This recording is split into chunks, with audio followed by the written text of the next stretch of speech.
African youths went ballistic and hypersonic to defend the president of the African continent. You heard me right. Most people still think of Ibrahim Traoré as just the president of Burkina Faso, a small landlocked country in West Africa. But that's not how the youth of the African continent see him. No, to them, Traoré is more than a political figure. He's a symbol of hope, a quantum leap for a better tomorrow of African sovereignty, a statement, a living challenge to a global system that has long thrived on African silence, division, and submission. The Western hypocrisy rubbing Africa every day don't want African to have leader, but politicians. What's the difference? Politicians is selected, not elected. Politicians are here to play games with the lives of the people and enrich themselves down to 10 generations. While leaders are the opposite of politicians, anyone can forcefully take power, but what he does with that power is what determines if he is a leader or a politician. African have one true leader, and that is Ibrahim and his co-Sahel states who aren't going the path of ECOWAS.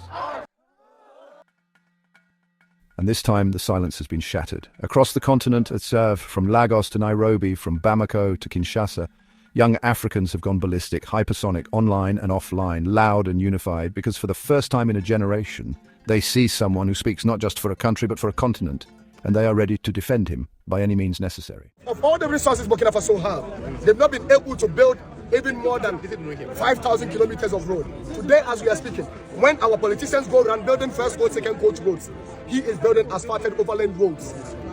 How many years? And today, the person that is building roads, the person that is giving hope to the people, we have some people coming from nowhere to tell them that, you know what, we are ready to give you life. In fact, if they want to give life, they should go to Congo, they should go to South Sudan, they should go there, and the mess they caused there, they should go and put it together, take it back to their country. Enough is enough. We are ready to rise up and say, enough is enough. It is now. They can never keep us in the fear or the circles of imperialism. We are ready to detach ourselves and say enough is enough. And this is the time that African youth need to read through the lines and see and realize the truth. The same way they did to Nkrumah, they use the same people. And this is a warning that goes to all African leaders. That they sit back and allow themselves to be used by the imperialists. Anytime there has been any elimination of any African good leader, it is great. We use our own people against us. Just as they are doing right now. We are sending a strong warning to the Ivory Coast leader, the president of Ivory Coast. If you are a brother and you sit down with our enemy, you become our enemy. Simple. We are not our brother again. Warning to them. Warning to them. And we are sending a strong warning to the president of Ghana to send a strong warning as far as diplomacy is concerned to the president and the consulate of Ghana for Ivory Coast. That enough is enough. We are never going to sit down and allow this to happen again. If we believe in African unification, if we celebrate 6th March, which is our independence, that Nkrumah actually linked it to the total liberation of Africa, we are saying today that as he is a president, they should respect that quote of Nkrumah and also believe in the vision of Nkrumah by sending a message to the Ivorian president that, my brother, you are stepping on the toes of the lion.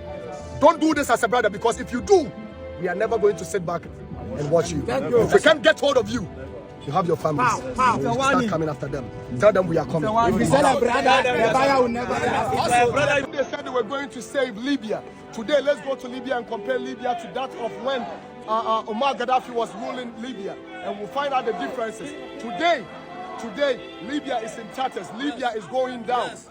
Right now that we have seen another leader in Africa rising up to serve the interests of the people, America is back again. If America wants to save somebody, they can go to South Sudan. If America wants to save somebody, they can go to Congo. If America indeed want to save themselves, it will be better off than they coming to save Burkina.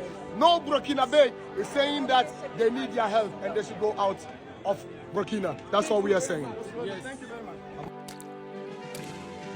The world may pretend not to notice, but we will show you in this video exactly what the media won't. Footage of Africans marching, chanting, standing tall in protest, not just in Burkina Faso, but across nations. A cross-border wave of youth-driven solidarity.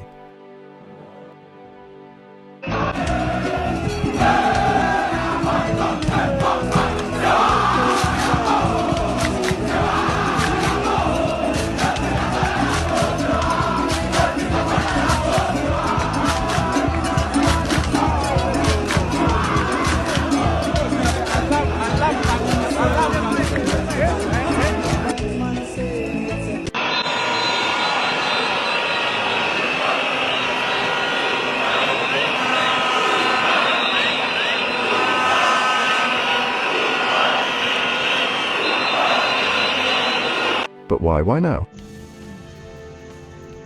Let's take a step back. Remember Libya? When Barack Obama and Hillary Clinton orchestrated the cold-blooded assassination of Muammar Gaddafi under the disguise of democracy and humanitarian using NATO, that wasn't just a military operation, it was a public execution, a warning shot to any African leader who dared to think independently, who dared to dream of African unity. Gaddafi was working on a single African currency backed by gold. He wanted one passport, one voice for the continent. The West said no, and then made sure his voice was silenced. The solution is not to take Africans and move them to Europe. The solution is to free Africa from certain Europeans who exploit it and allow these people to live off what they have. This is called the CFA franc, a colonial currency that France prints for 14 African nations, and by virtue of which it exploits the resources of this nation. This is a child working in a gold mine in Burkina Faso. Burkina Faso is one of the poorest nations in the world. For Burkina Faso, which has gold, France prints colonial currency. In return, it demands that 50% of everything Burkina Faso exports ends up in the coffers of the French treasury. The gold that this child crawls into a tunnel to extract mostly ends up in the coffers of the French state. And what did African leaders do? They watched, powerless, silent, puppets in suits. But now in 2025, the tide is turning.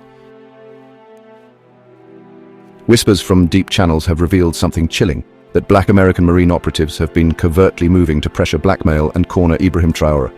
A move that bears eerie resemblance to the strategies used against Gaddafi, Saddam Hussein, Patrice Lumumba and Thomas Sankara. When he stepped foot at Ivory Coast, the Western puppet country, which have close borders with Burkina Faso, there are whispers of Russia spending troops to protect Ibrahim Traoré from Western world assassination plot. However, that is not so confidential. However, if we look closely, African politicians has been fully bought out like they have always been bought to crumble the life of their citizens, as they have always do from Nigeria, South Africa, Kenya, and this other resemblance handwriting that signed the death warrant of Gaddafi trying to replay their role again. Look for the second look at Libya this time and see how Libya now, and you will know what Western hatred and envy can be counterproductive. Same script, new target. You won't believe that this is a very big win for Ibrahim Traoré. Just imagine the companies in France are shutting down. The reason is they don't have the free raw materials they were getting from Burkina Faso. I'm telling you that Macron is scared. Macron feels like, oh my God, this world is not in his favor anymore. Just imagine the companies that were taking gold from Burkina Faso, they were taking uranium from Burkina Faso, all these things that they were mining, they no longer get them. And to add salt on the wound, just imagine Ibrahim Traoré gave licenses to Russia to mine gold in Russia, and instantly Russia employed 2,000 Burkina Faso people, and not to do manual jobs. These are managers. These are people who are processing the gold. The cut for Burkina Faso is enough to continue to increase the economy of Burkina Faso, and also it is not like the way they were with their former master, who was actually taking everything from them. In Burkina Faso, a young military captain is leading a revolution, and powerful countries aren't happy about it. Captain Ibrahim Traoré took control in 2022 and immediately made big changes. French troops were sent home, foreign military bases were closed, and he even started nationalizing gold mines to fund local projects instead of letting outsiders control them. But just to stay in power is an extremely difficult and risky job. Last week, his government revealed that they stopped a major coup attempt, and it wasn't just a few unhappy soldiers. Officials say that plotters inside the military were working with terrorist groups, planning attacks to turn people against the government. They even had a date set to overtake the presidential palace. The US and France aren't pleased with Traoré either. They accuse him of corruption, saying that he's using Burkina Faso's gold to stay in power. But his supporters point to new schools, factories, and roads, which are real changes that the past leaders have never delivered. The big picture is that if Traoré succeeds, he could inspire other African nations to break free from foreign influence. And if he fails, it'll be a warning to leaders who try this. But here's where the story changes. This time, it's not just about one man versus the West, it's about a generation that refuses to repeat the past. African youths have made it clear, we will not allow another Gaddafi moment. We're ready to die all. And this wasn't just a single voice. The Burkinabés went full throttle in the streets protesting. Here is a video footage of this occasion. We will not bury another Sankara, not on our watch. If they kill Ibrahim Traoré, we want to send them to know they would kill all Africans. Now you may be asking this question. Why is there so much hate on Captain Ibrahim Traoré from France and the West, irrespective of all the wonderful things he has been doing for his nation, Burkina Faso and Africa as a whole? Well, listen to this. These are the three reasons they want to remove him by all means necessary. He removed a puppet president from office. He closed down all the French military bases in Burkina Faso and sent their soldiers back home. He changed the percentage of equity the Burkinabe government had in the mining companies in Burkina Faso. Now, those are just few of the reasons, but after yet another failed attempt to take out our president, after shameless accusations from US General Michael Langley, after Langley's suspicious visit to Ivory Coast, where whispers grow louder that France and the US are still continuously plotting to either capture or eliminate Traoré, something unstoppable is happening. The youths of Africa are not sitting quietly anymore. They see through the lies. They recognize the enemies. One by one, city by city, village by village, a fire is catching. No amount of propaganda or intimidation can stop it. The West can scheme. The collaborators can conspire. But they will not break the spirit of a continent that has decided to fight. From Ouagadougou to Bamako, from Niamey to every corner of Africa, the message is clear. This is our land. These are our leaders. This is our future. And we are ready to defend it at any cost. Now, before we get to listen to these fierce words from Dennis Wanjala, an African activist from Kenya, I would like to inspire you first with what Wode Maya, one of Africa's most influential YouTubers, actually witnessed and shared in Burkina Faso while there. What is really happening in Burkina Faso is a revolution that I believe that the entire continent of Africa can emulate. I mean, when you have a leader that really cares about his people, he makes sure that he delivers. Guess what? Will you believe if I tell you that the entire country of Burkina Faso could only boast of 3,000 kilometers paved road from independence till now? Will you believe me? Will you believe me? I mean, a country called Botswana could boast of 3,000 kilometers when the British left them. But the French left, the government came to power. Say, that's a construction going on. The government came to power for over 27 years. How old is this country? The independence is 1960. 1960? Yeah. And the country could only boast of 3,000 kilometers. Is it true? Yeah, it's true. As Wodimai was saying, since the independence up to today, we had just 3,000 something paved roads. But now, with the coming of Traore, they are planning to pave 5,000 kilometers per year. This is insane. This is unbelievable. How are they achieving that? Yeah, they bought all the equipment because the government doesn't want anymore to let any company be in charge of this. So they bought all the equipment to do it by itself. The government is in charge of building all those roads that you can see. That's crazy, man. Yeah. As you guys, maybe some of you saw the equipment coming from Ghana. Okay. People made a lot of videos about it. So the equipment are here. The government is taking care of constructing or building the roads. Because, you know, sometimes they give it to private companies and they take forever to finish some roads. So the government is now taking care of building the roads with their own equipment and everything. So that's what's happening. And one of the most exciting thing about this whole road construction in Burkina Faso, the fact that the government bought all the equipment, trained the youth to operate this equipment. So literally, it's the people of Burkina Faso building the country for the people of this beautiful country. The country is under construction.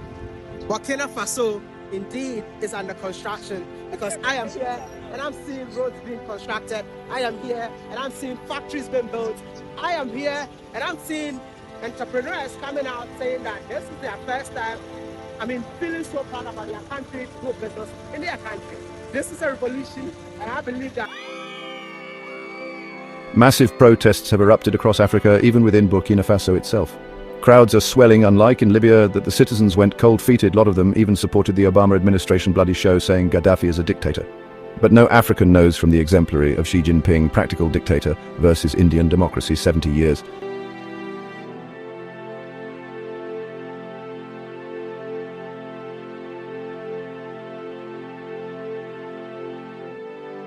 There is no democratic president in the world. I say truly. Who is the democratic president? Trump? Obama? Who is here in Britain? We should be clear. Democracy is an illusion. We cannot have democracy in a capitalist, imperialist, patriarchal system, religious system. Why not? Because this is, they want money. Because if you remove religion and capitalism and imperialism, then you will have socialism, and then no government will be there, you know. They are afraid of the real power of the people. You cannot have democracy, because what is democracy? Democracy is real freedom. But if you believe that none of these democracies are democracies, why do the people live with it? Because people are oppressed. People are not organized. We are prevented from organizing. That's the key point. When I was an individual writer, even if I become famous and star, they allow me, but not to organize. The minute I started to organize women and men, I became a danger. You are not organized here. The people here are not organized. But nobody is stopping organization here. But they stop it. No government is going to come and lock you up or kill you in Britain, are they? But in a subtle way. I know the American way. The United States spends almost $1 trillion every year on war making. But do you know what the budget of the United Nations is? United Nations is supposed to be an institution, a global institution to build peace. The United Nations annual budget, my friends, is $3 billion. $3 billion to build peace, $1 trillion just by the United States to produce war. You can't eat in this country. You can't find a house to live in this country. You can't go to school and study without going to debt in this country. But you can bomb any country in the world. The greatest country in the world is the greatest country, not because there's no hunger in it, but because you can destroy any other country in the world. Those are your values.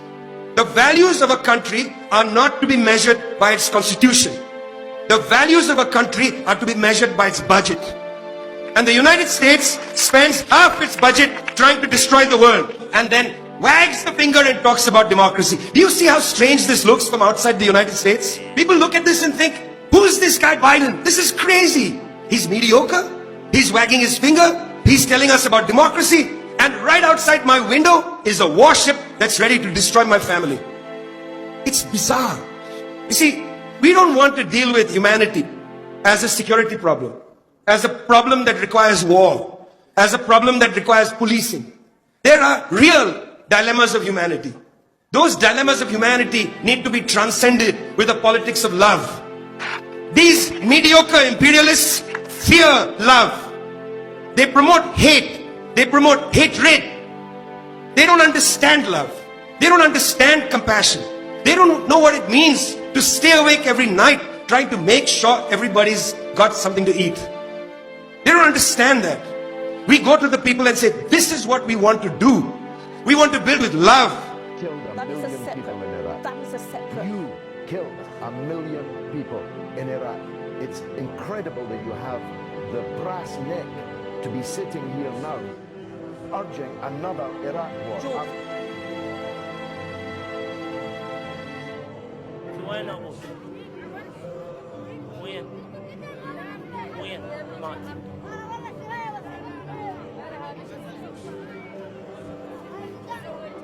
شنو متريقة متغدية متعشية. Mr. Bush, when are you going to apologize for the million Iraqis that are dead because you lied? You lied about weapons of mass destruction. You lied about connections to 9/11. You lied about Iraq being a threat. You sent me to Iraq. You sent me to Iraq in 2003. You people. You lied. You lied about WMD. 1 million Iraqis are dead because you lied. My friends are dead because you lied. You need to apologize. Apologize. مين راح حبيبتي؟ مين راح؟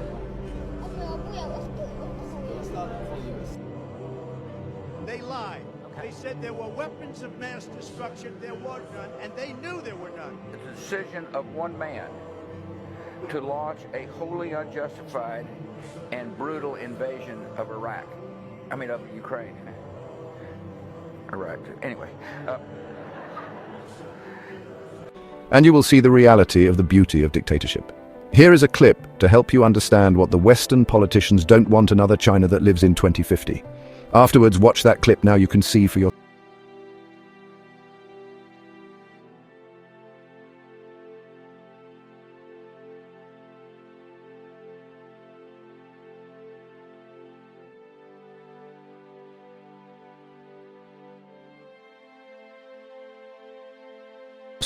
Social media timelines are flooded with hashtags, videos, chants of hands off Traore, and Africa will not kneel again.